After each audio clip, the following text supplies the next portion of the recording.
Hi, good evening, ladies and gentlemen. How is everyone, and how is everyone doing today?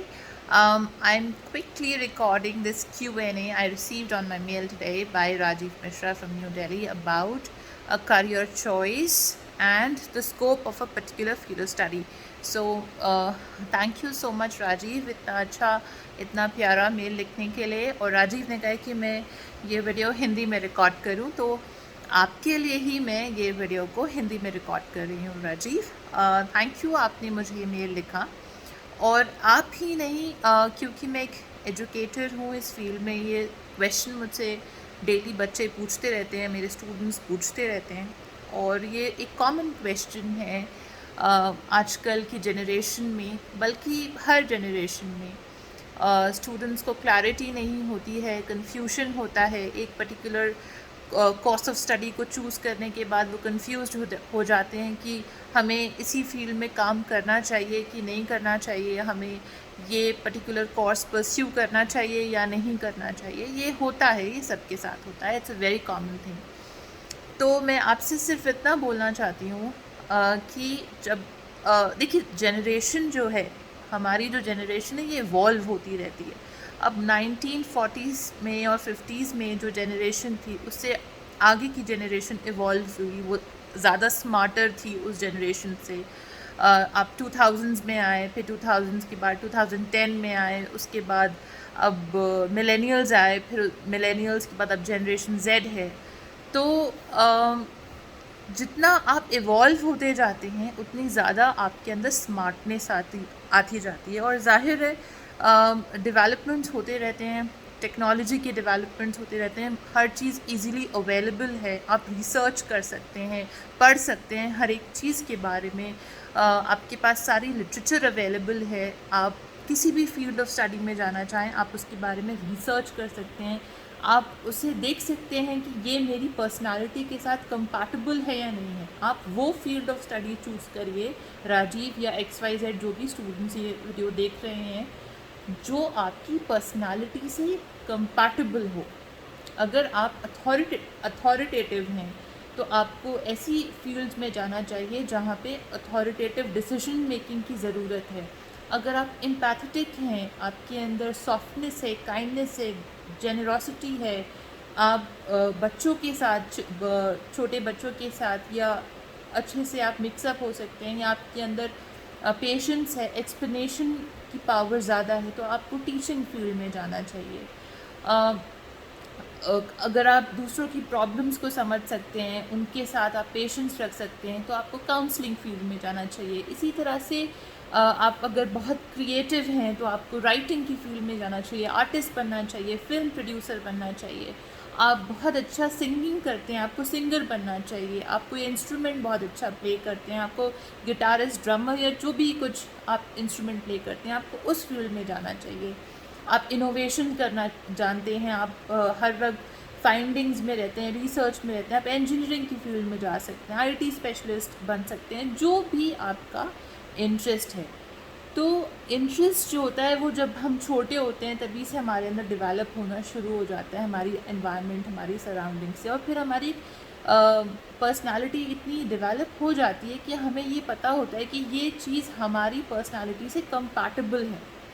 Suppose अगर आप बहुत short tempered हैं, आपको बहुत जल्दी गुस्सा आ जाता है, you can't be with kids. आप बच्चों के साथ नहीं काम कर पाएंगे, क्योंकि चिल्ड्रन आर क्यूरियस, वो बहुत क्यूरियस होते हैं, वो आपसे 10 क्वेश्चंस पूछते हैं. तो बहुत दफ़ा ऐसे होता है, फ्रैंकली स्पीकिंग, कि अगर आप सोचते हैं इस ये फील्ड में नहीं, तो चलो मैं एजुकेशन में चला जाता हूँ या चली जाती हूँ. तो कहने का मेरा सिर्फ इतना मतलब है, राजीव या जो भी लोग मुझे सुन रहे हैं, कि जो चीज़ में आपको पूरा कंप्लीट पैशन है, आप उसी फील्ड में जाइए और उसी फील्ड में आप क्वालिफ़िकेशंस या क्रेडेंशियल्स लीजिए. फॉर एग्ज़ाम्पल, अगर आप एक डॉक्टर हैं या आप एक इंजीनियर हैं, मगर आपने एज अ डॉक्टर काम ही नहीं किया, प्रैक्टिस ही नहीं की, आप फील्ड में ही नहीं गए, आपने एक भी पेशेंट नहीं किया, कोई भी केस नहीं किया, तो वो क्वालिफ़िकेशन आपकी वेस्ट हो गई. इसी तरह से आप एज एन इंजीनियर आपने काम ही नहीं किया किसी फील्ड में. या मैं अगर टीचर हूँ, मेरे पास फॉर एग्ज़ाम्पल मान लेते हैं, अगर B.Ed M.Ed की डिग्रीज़ हैं और ट्रेनिंग है मेरे पास, टीचर ट्रेनिंग है, और अगर मैंने टीचिंग फील्ड में ही काम नहीं किया, या प्रोफेसर शिप नहीं मैंने किया, अगर मैं नेट क्वालिफाइड हूँ या XYZ कुछ भी समथिंग लाइक दैट, तो अगर मैंने उस फील्ड में जाके सर्व ही नहीं किया तो फ़ायदा क्या हुआ उसे लेने का? एक टैग के लिए या सिर्फ फॉर द नेम सेक आप कोई चीज़ मत करिए, because nobody is interested in that. People are only interested when you're contributing in their life, when you contribute in the society with your qualifications, with your credentials. For the namesake, do not do anything for the sake of a tag. ये मेरा बहुत blunt मेरी बात है, please इसका बुरा मत मानिए, बट ये बहुत स्ट्रेट फॉरवर्ड बात है कि जो भी, अगर आप जर्नलिज्म में जाना चाहते हैं तो जाहिर है you need a lot of training and आपको उसमें उस फील्ड ऑफ स्टडी में बहुत पढ़ाई करनी पड़ती है. Then you get into journalism या कोई भी राइटिंग की फील्ड है. अगर आपको राइटर बनना है, ऑथर बनना है, कुछ भी आप करना चाहते हैं अपनी लाइफ में, you need training for that as well. इससे क्या होता है कि आपके पास क्वालिफिकेशन किसी फील्ड की है, उसके बाद आप कर कुछ और रहे हैं, तो आपके अंदर क्लैरिटी नहीं आती है. आप हमेशा कंफ्यूज्ड रहते हैं कि आपने क्वालिफिकेशन किसी चीज़ के लिए है, आप काम किसी और फील्ड में कर रहे हैं, उसके बाद आप उसे स्विच करके कुछ और कर रहे हैं. तो एक दिन डे 1 पे आपका कुछ और गोल था, डे 2 पे आपका गोल कुछ और हो गया, डे 3 पे आपका गोल कुछ और हो गया. आप एक ऑर्गेनाइज्ड वे में चलिए.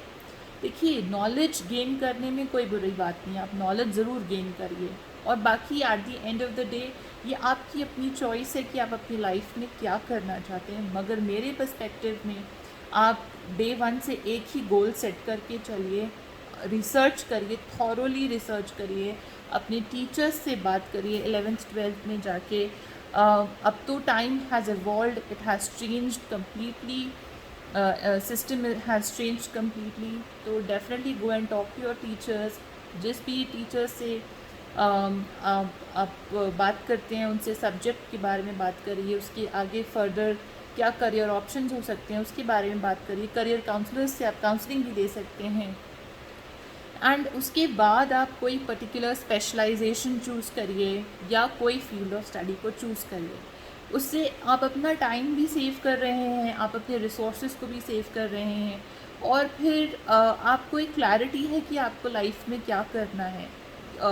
यू आर नॉट कि आज एक कोर्ट में है, कल दूसरे कोर्ट में, परसों किसी और कोर्ट में है. So you have a clear goal in your mind, you have a clarity कि हाँ, मुझे यही करना है अपनी लाइफ में, मैं इस चीज़ के बारे में पैशनेट हूँ, मैं बहुत अच्छा आर्टिस्ट हूँ, मैं बहुत अच्छी पेंटिंग्स बनाता हूँ, या मैं बहुत अच्छी सिंगर हूँ, मैं बहुत अच्छा गा सकती हूँ, या मैं एक बहुत अच्छी डांसर हूँ, या मैं राइटर हूँ, या मैं मेडिसिन फील्ड में जाना चाहता हूँ, मैं इसमें रिसर्च करना चाहता हूँ, या मैं इंजीनियरिंग में जाना चाहता हूँ, इनोवेशन करना चाहता हूँ. सो ये सब जो है, आप इनिशियल लेवल पर आजकल +2 में हर तरह के सब्जेक्ट्स आपको पढ़ाए जाते हैं. एंटरप्रेन्योरशिप पढ़ाई जाती है, आपको बिजनेस मैनेजमेंट है, मार्केटिंग +2 में मार्केटिंग भी सब्जेक्ट है, लॉ है. All these subjects have been introduced, जिससे आपको एक बेसिक, इवन साइकोलॉजी में जो करिकुलम है वो भी काफ़ी अच्छा करिकुलम है. साइकोलॉजी में +2 लेवल में आपको एक बेसिक आइडिया, एक नॉलेज हो जाती है हर एक फील्ड के बारे में. और जहाँ तक दूसरा सवाल था आपका कि स्कोप किस चीज़, देखिए स्कोप जैसी कोई चीज़ नहीं होती है. आप जिस भी कॉलेज में जाते हैं, जिस भी कोर्स में आप एडमिशन लेते हैं, अगर आपके अंदर स्किल्स नहीं डेवलप होती, देखिए एक बैच में 100 स्टूडेंट्स हैं, ठीक है, उसी में से 100 स्टूडेंट में कुछ टॉपर्स भी होते हैं, कुछ एवरेज स्टूडेंट्स भी होते हैं, और कुछ नहीं भी होते हैं. लेकिन मार्क्स, मैं कभी भी स्टूडेंट्स को उनके परसेंटेज और मार्क्स के बेसिस पे असेस नहीं करती हूँ, क्योंकि मार्क्स और स्किल्स दो अलग चीज़ें होती हैं. अगर आपने स्किल्स नहीं अपने अंदर डेवलप करी हैं तो किसी भी क्वालिफ़िकेशन लेने का, डिग्री लेने का कोई फ़ायदा नहीं. डिग्री तो आपको मिल ही जाएगी, लेकिन एक्सीलेंस, पैशन आपके अंदर तभी आएगा उस फील्ड में काम करने के लिए जब आपके अंदर स्किल्स होंगे. और स्किल्स डेवलप तब होंगी जब आप किसी चीज़ को सीखने में इंटरेस्टेड होंगे, पैशनेट होंगे, आप अपना 100% देंगे, उसको अपना टाइम देंगे, अपनी एनर्जी देंगे, अपना माइंड देंगे, हर चीज़ आप उसमें डेडिकेट करेंगे उस चीज़ को सीखने के लिए, तभी आपके अंदर स्किल्स डेवलप होंगी. तो मैं एक बात पॉइंट ये भी कहना चाहती थी कि एकेडमिकली एक्सेल करना एक अलग चीज़ है, और फील्ड में जाके काम करना ये एक अलग चीज़ है। दोनों दो दो चीज़ों में डिफरेंस है। फील्ड में जाके प्रैक्टिकली काम करना वो एक अलग चीज़ है। प्रैक्टिकल एक्सपोजर थ्योरेटिकल नॉलेज से बिल्कुल डिफरेंट होता है। तो थ्योरेटिकल नॉलेज पर ही सिर्फ मत डिपेंड करिए, प्रैक्टिकल एक्सपोजर पर भी डिपेंड करिए। आपको थ्योरी बहुत अच्छी आती हो, मगर आपको प्रैक्टिकली अगर कोई चीज़ करने के लिए दे दी जाए और आप नहीं कर पा रहे हैं उसको, देन उस थ्योरेटिकल नॉलेज का कोई फ़ायदा नहीं है। तो जब तक आप थ्योरी का अमालगमेशन प्रैक्टिकल्स के साथ है, प्रैक्टिकली आप फील्ड में जाके काम करते हैं, तभी किसी चीज़ का आपको फ़ायदा होता है। ये मेरा मानना है। बाकी ये सब आपकी लाइफ है, आप जो चाहें आप अपनी ज़िंदगी में करें, जो चाहे क्वालिफ़िकेशंस क्रेडेंशियल्स हासिल करें अपनी लाइफ में। किसी भी डिग्री का, प्रोफेशन का, किसी क्वालिफ़िकेशन का किसी से कोई कंपैरिजन नहीं होता, बिकॉज सबकी अपनी एक अलग स्पेस है, एक अपनी अलग जगह है। So you cannot compare a particular degree with some other degree or with some other profession. So आप अपने आप में क्लैरिटी लेकर आइए कि आपको ज़िंदगी में क्या चाहिए, क्या करना है, और उसी के अकॉर्डिंगली आप अपनी लाइफ को आगे प्लान करिए। आई होप राजीव कि मैंने आपका जो प्रश्न था उसका उत्तर दिया है सही तरह से। काफ़ी स्ट्रेट फॉरवर्ड उत्तर था ये मेरा, और आपके लिए मैंने ये वीडियो को हिंदी में रिकॉर्ड किया है। अगर आपको मेरा जवाब पसंद आए तो प्लीज़ इसे लाइक करें, अपने मित्रों के साथ इसे शेयर करें, और मेरे चैनल को सपोर्ट करें और प्रमोट करें। Thank you so much, and शुभ खैर।